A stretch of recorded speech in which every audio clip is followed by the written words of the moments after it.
खबर उत्तर प्रदेश से है, जहां एसआईआर पर सियासत जारी है और समाजवादी पार्टी के मुख्यालय पर अब एक होर्डिंग लगती हुई नजर आ रही है और इस होर्डिंग के जरिए बीजेपी को घेरने की कोशिश है। यहाँ पर देखिए एसआईआर के मामले पर समाजवादी पार्टी जो है वो आक्रामक नजर आ रही है और ये होर्डिंग जो लगाई गई है ये उसी मामले को लेकर उठाने की प्रयास है इनकी तरफ से। देखिए आप ये होर्डिंग में आपको दिखा रहे हैं, इसमें बीजेपी को घेरने की कोशिश की गई है। नोटबंदी, लॉकडाउन का जिक्र इसमें किया गया है और एसआईआर का जिक्र करते हुए यहाँ पर ये होर्डिंग लगा है। रणवीर हमारे साथ है। रणवीर बताइए ये होर्डिंग क्या कहता है यहाँ पर, क्योंकि एसआईआर को एक बड़े मुद्दे के तौर पर समाजवादी पार्टी उठाने की कोशिश यहाँ पर कर रही है।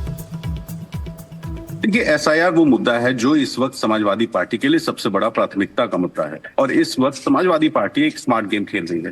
बिहार में जब वोट एसआईआर शुरू हुआ था तो कांग्रेस पार्टी या बाकी जितने विपक्षी पार्टी थे उनका फोकस था कि वो वोट चोरी को मुद्दा बनाए और वोट चोरी का नारा लगाते रहे, वोट चोरी का डेटा इकट्ठा करते रहे।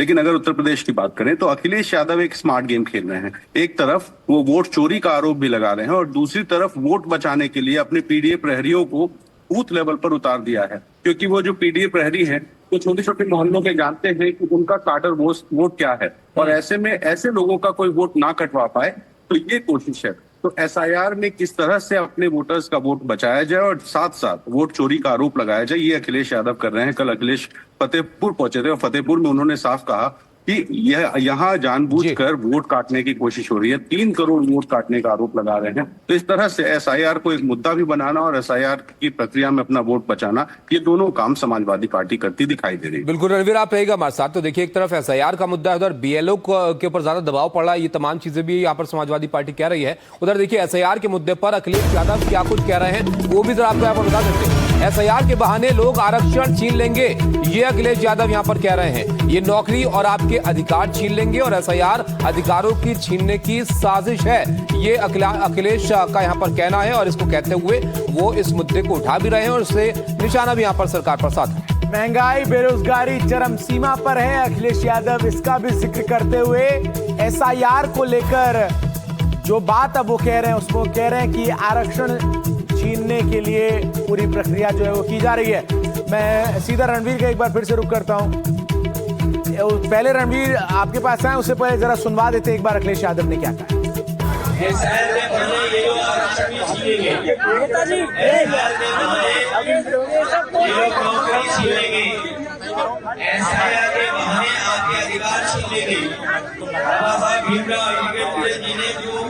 हमें अधिकार दिए, उनको अधिकारों को छीनने की साजिश है।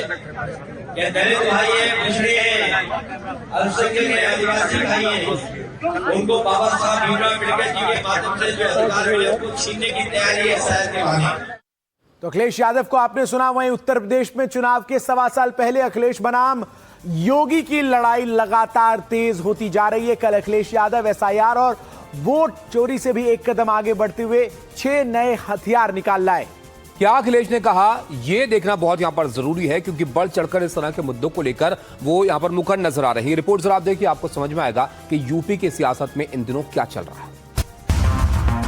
हमें घुसपैठ नहीं होने देनी है। वोटर लिस्ट की सफाई, अखिलेश का पारा हाई। क्या डरना नहीं है, डटे रहना है। एसआईआर पर तकरार, योगी पर अखिलेश का प्रहार। एसआईआर पर शक गहरा, अखिलेश ने लगाया पीडीए पहरा। वोटर लिस्ट के शुद्धिकरण अभियान को लेकर उत्तर प्रदेश में सियासी माहौल टाइट नजर आने लगा है। अखिलेश यादव लगातार इस मुद्दे पर चुनाव आयोग को निशाने पर रखे हुए हैं। एसआईआर के बहाने अखिलेश यादव कभी चुनाव आयोग को घेर रहे हैं तो कभी बीजेपी पर सवाल खड़े कर रहे हैं। एसआईआर की प्रक्रिया के खिलाफ सुप्रीम कोर्ट में कानूनी लड़ाई जारी है, तो वहीं ग्राउंड पर यूपी में अखिलेश यादव का मोर्चा जारी है। अखिलेश यादव एसआईआर के बहाने अपने पीडीए फॉर्मूले को हिट बनाने के मिशन पर जुटे हुए हैं, क्योंकि एसआईआर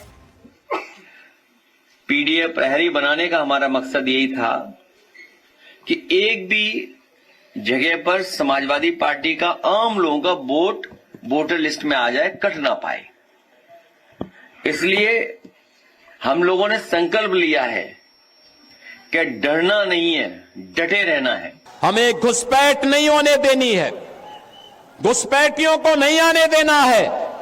जैसे कश्मीर में धारा 370 को समाप्त करके कश्मीर में पाकिस्तानी तत्वों को मार मार करके खदेड़ करके बाहर किया गया है, ऐसे ही हम अपने सीमावर्ती क्षेत्रों में घुसपैठियों को निकाल करके बाहर करके और जो भी आपराधिक गतिविधियों में लिप्त होगा उसकी संपत्ति को जब्त करवा करके गरीबों में बंटवाने का काम भी करने का काम एनडीए की सरकार करेगी। बिहार चुनाव के नतीजों के बाद से अखिलेश यादव पूरी सतर्कता बरतने का दावा तो कर रही हैं, लेकिन अब तक एसआईआर के खिलाफ कोई पुख्ता सबूत जुटाने में उन्हें कामयाबी नहीं मिली है।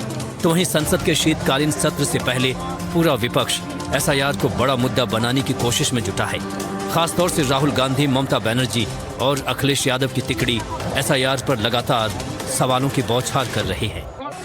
दरअसल ऐसा इसलिए है क्योंकि बिहार वो राज्य था जहां पर एसआईआर के बाद चुनाव हुआ और यहां पर आरजेडी, कांग्रेस समेत तमाम विपक्षी दलों की करारी हार हुई और बीजेपी के साथ जेडीयू की लैंडस्लाइड जीत हुई। इसी वजह से इस मुद्दे पर विपक्ष खौफ में है। ममता बनर्जी को वोटर लिस्ट में हेरफेर का डर है। अखिलेश यादव ने एसआईआर से निपटने के लिए तैनात किए पीडीए प्रहरी। राहुल गांधी लगातार कह रहे हैं एसआईआर के बहाने वोट चुराने की कोशिश। तो वहीं इस मुद्दे पर बीजेपी ने साफ किया है कि एसआईआर घुसपैठियों की सफाई की प्रक्रिया है। वो पहले उन्होंने ईवीएम को हैक करने का आरोप लगाया, वो एसआईआर पर भी आपत्ति कर रहे हैं। बिहार में जिस प्रकार के चुनाव आए हैं उसको लेकर के अखिलेश यादव जी बहुत चिंतित हैं, बहुत परेशान हैं और उनको लगता है कि तुम्हारी जमीन सरक रही है। इस प्रदेश का मुसलमान भी इस बात को जानता है कि अखिलेश यादव जी उनके लिए कुछ कर नहीं पा रहे हैं।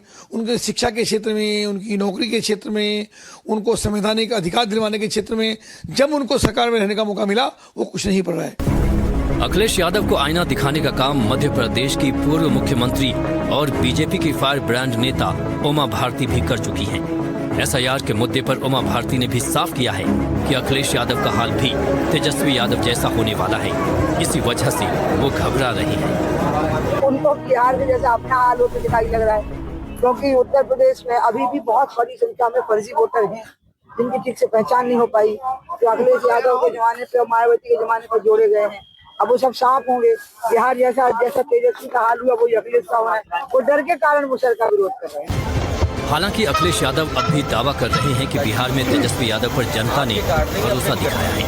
भले उनकी सीटें कम हुई हैं और उत्तर प्रदेश के सवाल पर अखिलेश कह रहे हैं कि यूपी में वोटर उनके साथ खड़े हैं। आरोप आ रहा है कि अब कहीं ना कहीं सेमीफाइनल उत्तर प्रदेश फाइनल हो गया है। ये कोई मैच नहीं है, ये जनता तय करती है। और जनता वहाँ भी सबसे ज्यादा जनता ने वोट तेजस्वी को दिया। ये अलग बात है कि वोट ज्यादा पाने के बाद भी सीटें ज्यादा नहीं मिली, वो परिस्थितियां अलग हैं। लेकिन यूपी की परिस्थिति अलग है। यूपी की जनता इस बार हिसाब किताब इनसे मांगेगी कि जो वादे आपने किए थे जनता के बीच वो कितने पूरे हुए। जाहिर है एसआईआर बड़ा सियासी मुद्दा बनता जा रहा है, लेकिन इस सब के बीच अखिलेश यादव ने अपना एसआईआर फॉर्म भी भर दिया है। तो वहीं कानून की चौखट पर एसआईआर कसौटी पर कसा जा रहा है। इन तमाम दावों और चुनौतियों के बीच देश के 12 राज्यों में एसआईआर की प्रक्रिया फुल स्पीड के साथ जारी है। Bureau report, NDTV India. तो एसआईआर को लेकर जबरदस्त सियासत एक तरफ चल रही है, तो आपको अब सुनवाते हैं गिरिराज सिंह और एसटी हसन ने इसको लेकर क्या कुछ कहा है। चाहे झारखंड के शिव सोरेन हो, हेमंत सोरेन हो, चाहे ममता बनर्जी हो, एसआईआर तो होगा ही। जो लोग मंत्री संवैधानिक पद पे रह करके जो बयान देते हैं वैसे लोगों पर बयान के बदले उन पर केस होना चाहिए। कुछ ऐसी प्रॉब्लम आ रही है कि लिस्ट ऊपर से ही अपलोड नहीं हुई है। जैसे 80 नंबर वाली लिस्ट जो है वो अभी तक अपलोड नहीं हुई है। पहले कहा गया अब लखनऊ से होगी, अब ये कहा गया कि दिल्ली से होगी। ये कौन सी साजिश है या कोई गलती है ये तो मैं नहीं कह सकता, लेकिन मेरी सबसे दरख्वास्त है कि इसको हल्के में ना लें। एसआईआर को अपने सब लोग फॉर्म बहुत सीरियसली भर दें। कल आने वाले कल के लिए अगर एनआरसी होता है तो बहुत बड़ी दुश्वारियां सबके सामने खड़ी होने जा रही हैं।